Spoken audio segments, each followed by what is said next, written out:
fucking around. What's going on, guys? It's Hydro Hybrid, pumping out the videos. Woo! As we're working. I love shooting videos now. You know, now that I'm able to upload them and just kind of like direct fucking, you know, stream them to the network. It's awesome. If you haven't noticed, there's been a lot more videos going on lately. That's that's due mostly to the fact that I'm able to take these videos on a camera that uploads them as soon as I hit fucking record. So pretty much as we're recording, we're uploading at the same time. So, but it also cuts out on the ability for me to edit the videos. There is an editing option, but I don't opt for that because it's poorly designed software, in my opinion. So this video is pertaining to how to clean your chiller. If you bought a chiller new or if you bought one used, do exactly what I'm about to do right now, I promise. Otherwise, you're just asking for somebody else's previous disasters.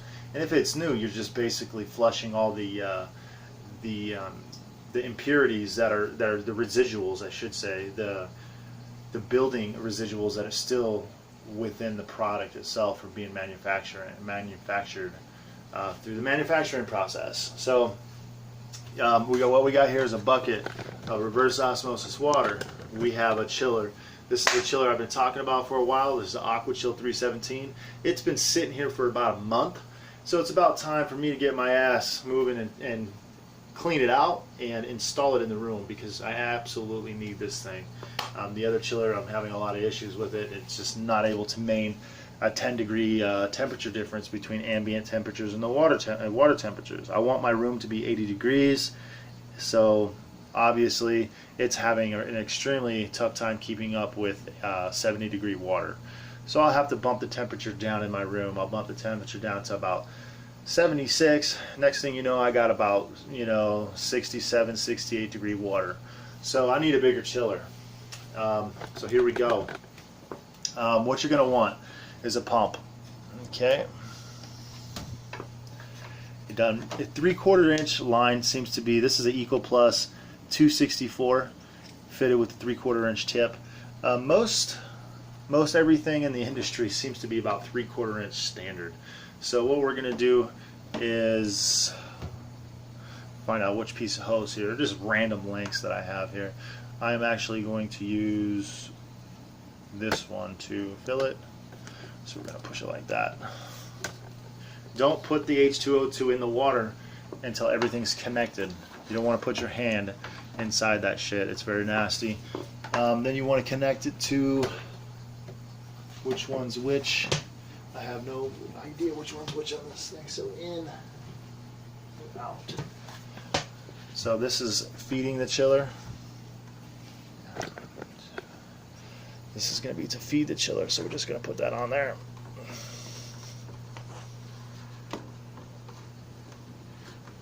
Come on. There we go. I should have just did this with the fittings off. Probably even did it before I started the video. And then what we're going to do is this is going to be the return line back to the bucket. Okay. Back to the bucket, guys. It's basically a short recirc loop with a bucket of cleaning agent. In this case, it's hydrogen peroxide, and you want to make sure this doesn't slip out. So we're going to place it underneath of the pump line. Obviously, the weight of the pump is going to keep it down. So now we're going to go ahead and plug in the pump. And once things are recirculating, then we can go ahead and add hydrogen peroxide. Alright, here we go. This is also a good way to make sure your chiller don't leak.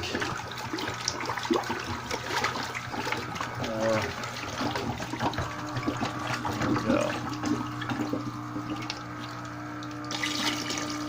There's an awful lot of air. You can see how large the reservoir capacity is inside the chiller. See how much air that it was pumping before any water started to come out? That's a lot. Okay, now that we got a steady stream of water, go ahead and tuck that back underneath of the pump. Again, position it in a fashion where you know it's not going to come out. Then you're going to take, well, in this case I'm using 200 milliliters. It's a lot of a hydrogen peroxide. That's because I want it to break and knock out everything that could potentially be, you know, rotting away on the bottom of the chiller. So I'm actually kind of curious to see if we get any kind of instant foam running that water through the chiller. That's basically how I clean chillers, and I'll let it sit like this. It could be a few hours if it's just general maintenance, but if it's, you know, in this case where I'm purchasing a used chiller, I'm going to let it sit overnight. After this, I'm going to empty this. So I'm going to come back tomorrow. I'm going to empty that bucket, fill it up with this basic tap water, and flush all the hydrogen peroxide out of the chiller. I'll do that twice with just a couple gallons of water, as you can see, and then we'll go ahead and install the chiller in the flower room. All right, guys, that's how I clean my chiller. It actually seems to be all right. I don't see any kind of bacterial things happening in the water, and usually with 200 milliliters of hydrogen peroxide with an extremely low volume of water like this, you'll see instant foam. But it seems to be pretty clean, so that's the key. That's definitely a big bonus, but at the same time, like I said, this gives you the opportunity to check for any leaks, run your hands underneath all these fittings. Obviously, this is a different story. These fittings will be different in your room, but right now we just want to make sure these bulkheads don't leak down here, holding, connecting, and coming from the chiller. That's the main thing. All right, guys, peace out. Hydro Hybrid, the Aqua Chill 317. Looking forward to it. Woo! How to clean your chiller.